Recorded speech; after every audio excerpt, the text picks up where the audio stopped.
मेहंदी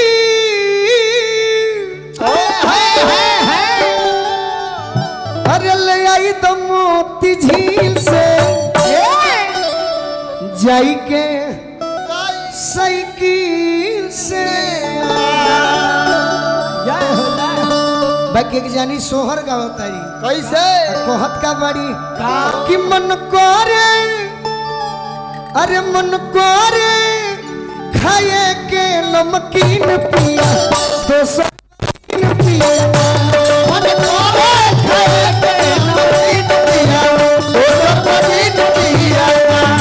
करे खाए के नमकीन पिया तो सब पिया करे खाए के नमकीन पिया तो सब पिया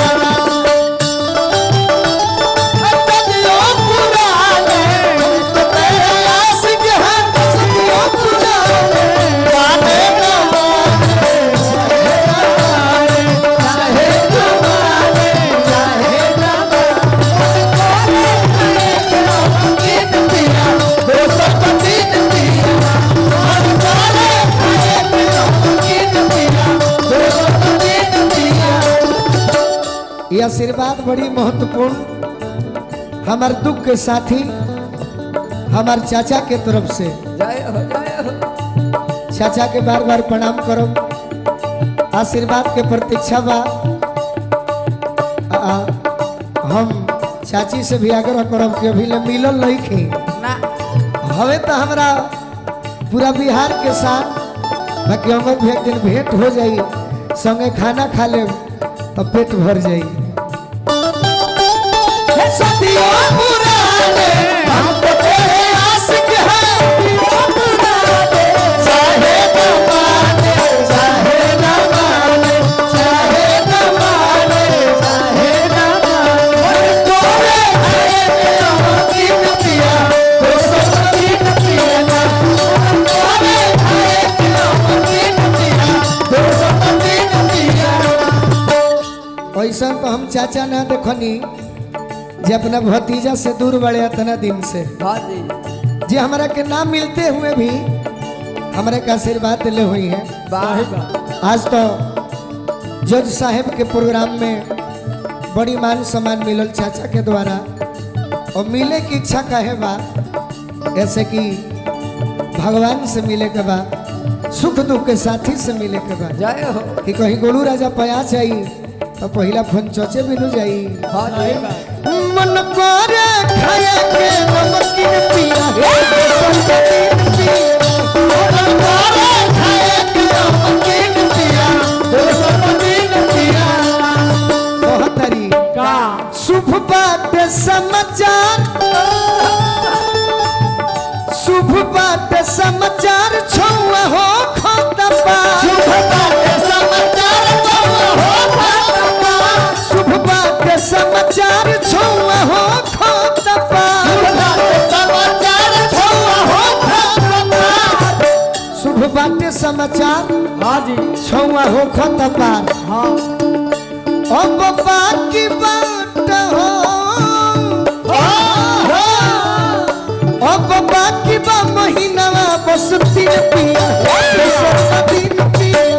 अब बाकी बा महीना बस 3 पिया दिन पिया बाकी बा महीना बस 3 पिया दिन पिया बाकी बा महीना बस 3 पिया दिन पिया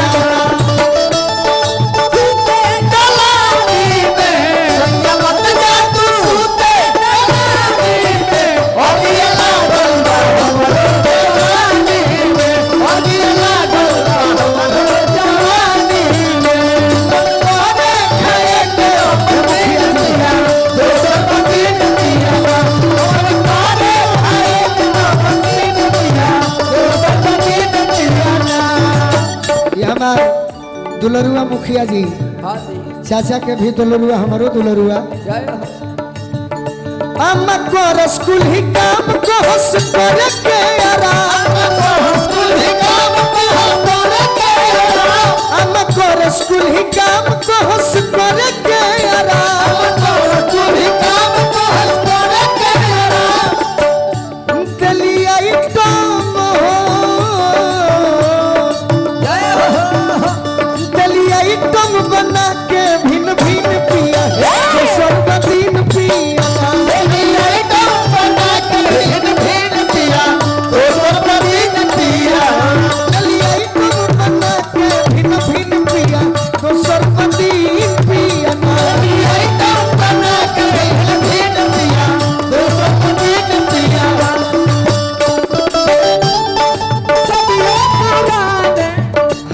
दतनी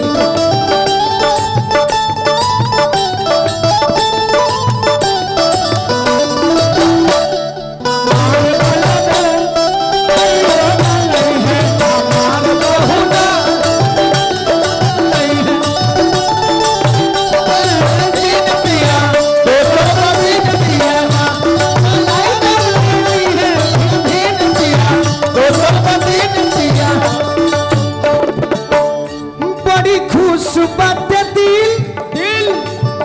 सुनो सोनू संग दिल बड़ी खुश बाटे दिल सुनो सोनू संग दिल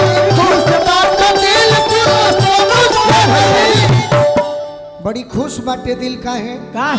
कि आज बुझाता कि परिवारों में आइल बनी बड़ी खुश बाटे दिल सुन सोनू संगती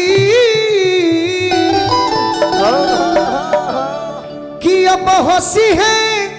नाम के गोतीन पिया अच्छा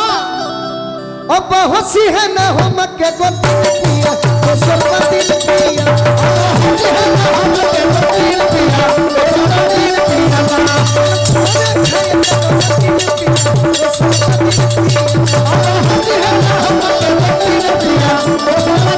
हंसी है ना हम के गोतीन पिया तो संगतीन पिया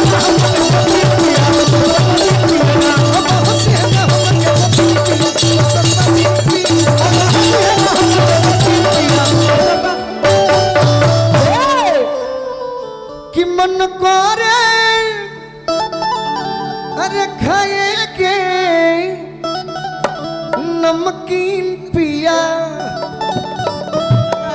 घर के कहा जाला देहाती सोहर जन गाँव घर के लड़की गावेली सब अब चलो तनी माइनर में एगो गीत गा